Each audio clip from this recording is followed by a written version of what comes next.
Tensions flared in Guna in Madhya Pradesh during a Hanuman Jayanti procession led by BJP councillor Om Prakar Kushwaha following a dispute near a mosque over loud music and the procession route. The situation quickly turned violent as both sides reportedly began pelting stones at each other. A video from the scene shows a man waving a sharp-edged weapon from inside the mosque while bystanders attempted to restrain him. Another clip captures an individual pushing a person dressed as Hanuman during the unrest. Police responded with a lathi charge to bring the situation under control.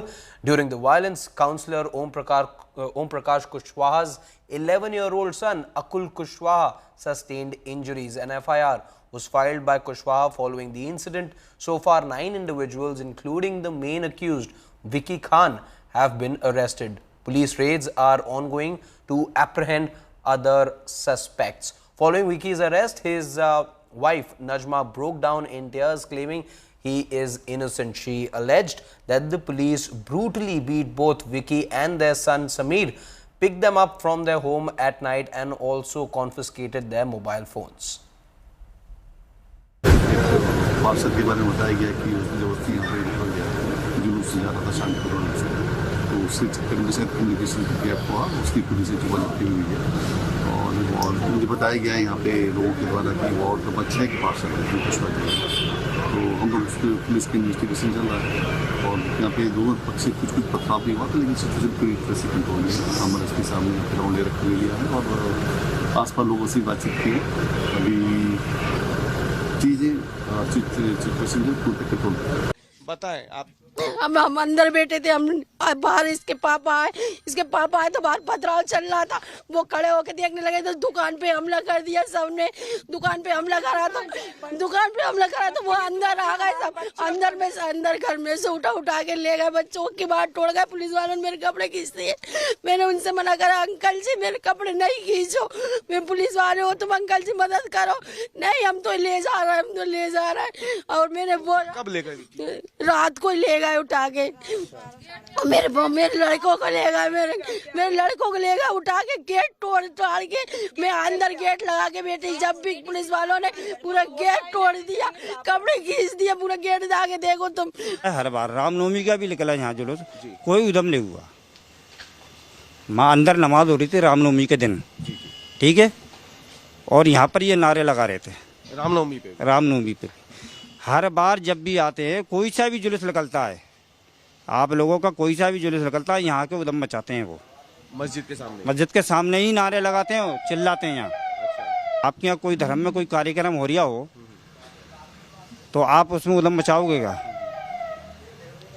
कल क्या हुआ, क्या था? कल कितने बजे की ये घटना है? क्या अंदर कल भी नमाज थी? कल 7:30 बजे की घटना है। 7 बजे नमाज हो गई थी और लोग चले गए थे। और जो होटलों की वजह से यहाँ पर 10, 15, 20 लड़के रहते हैं उसमें, और मामूली सी बात है, मोहल्ले के अंदर तो इतने लड़के रहते ही हैं, तो यहाँ खड़े हुए थे, यहाँ पर ये उधम मचा रहे थे, नारे लगा रहे थे। और गब्बर ने गाली गलौज करी है यहाँ पर, उसी ने करवाया ये धमैया। जब गब्बर पार्षद भाई, जब जुलूस निकल चुका है, पुलिस अपनी सहायता कर रही है कि निकल जाइए, तो काहे के लिए उधम मचा रहे हैं? सर हम लोग रैली में चल रहे थे, समारोह में सब लोग जा रहे थे। मस्जिद के बाहर जाके रोका गया, वहाँ पे नारेबाजी हुई। इतने में एक मस्जिद से कोई एक व्यक्ति आया, बाहर निकल के उसने बेल्ट मारा मुझ में। उसके बाद मुझे पीछे खींचा गया, फिर मेरे को गालियाँ बकी गई। मेरे को बोला गया कि हनुमान कौन है, हनुमान को निकालो, उसकी ये उसका वो गंदी गालियाँ दी गई। उसके बाद सर लातें मारी गई और सर भक्के हम लोग बचे हैं। आधे किलोमीटर तक उनने हमारा पीछा किया। मैं स्कूलों में डांस सिखाता हूँ और साथ में स्टूडेंट हूँ, पढ़ाई भी करता हूँ, और साथ में मैं एक आर्टिस्ट भी हूँ, जिससे मेरे को अलग अलग चीज़ें करने में अच्छा लगता है। इसलिए मैं इस बार हनुमान बना था ताकि मुझे कुछ अच्छी वाइब मिले, अच्छी चीज़ें मिले, और मैं लोगों को मैसेज दे पाऊँ कि हम अपने भगवान के रूप धारण करके भी रोडों पे निकल सकते हैं। इसलिए मैं बना था सर। अच्छा माहौल था, हम लोग जब चलते हुए आ रहे थे बहुत बढ़िया माहौल था। मस्जिद के आगे आकर जो माहौल बिगड़ा है सर, उसके बाद कुछ लोगों ने आकर बेल्ट मारे, डंडे, तलवारें, पत्थर, मतलब मस्जिद के अंदर से टाइल्सें तक आ रही थी। आप ऐसा सोचो कि जो उनके हाथ लग रहा था वो फेंक रहे थे। अगर मैं मेरे इस भाई को वहाँ से नहीं निकालता, इसके जूते नहीं निकालता, तो हमारा वहाँ बचना पॉसिबल नहीं था। मतलब अलग ही माहौल चल रहा था, जैसा लग रहा था हम पाकिस्तान में हो। पुलिस वालों का ये कहना है तुमने मंजूरी नहीं दी। भाई साहब मैं आवेदन लेके आओ, प्राप्ति लेके आ रहा हूँ। जब आप कहना चाहिए कि भाई हम नहीं निकलवा रहे हैं, मगर फिर भी आप अब निकालने के बाद कह रहे हो 4 पुलिस वाले भेज रहे हो। मैं कह रहा हूँ भाई साहब आप ध्यान रखना थोड़ा मस्जिद पे। इनका ऐसा लग रहा है 4 साल से निकलता आ रहा है, मेरा अच्छा था। 5 साल इन्होंने पहले से प्लानिंग करके काम किया है। लट भरते लेने के तक बैठे थे आदमी। 5-6 बच्चे मेरे बहुत भयंकर घायल हुए हैं, जिनके सर फटा है, पैर फटे हैं, बहुत जोर से पथराव किया है इनने। मस्जिद के ऊपर से पथराव चालू किया है इनने। कुछ ऊपर थे 20-25 नीचे थे, पुलिस नहीं संभाल पाई। Now, to understand the extent and magnitude of the violence, let's take a look at this report filed by my colleague Ravish. गुना में हनुमान जयंती के दौरान जो जुलूस निकल रहा था और उस दौरान जो पथराव हुआ है या वाद विवाद की स्थिति यहाँ पे बनी थी, उसके बाद अब स्थिति पूरी तरीके से काबू में है। प्रशासन ने तुरंत एक्शन लेते हुए जो है दोषियों के खिलाफ एफआईआर दर्ज कर ली और उसके बाद अगर अब देखें तो बड़ी संख्या में पुलिस बल आपको यहाँ तैनात दिख जाएगा। घटना की अगली सुबह जो मस्जिद है जहाँ पे ये पूरा पथराव हुआ था, उस पूरे इलाके में, कर्नलगंज इलाके में पुलिस की भारी मौजूदगी जो है वो देखी जा सकती है।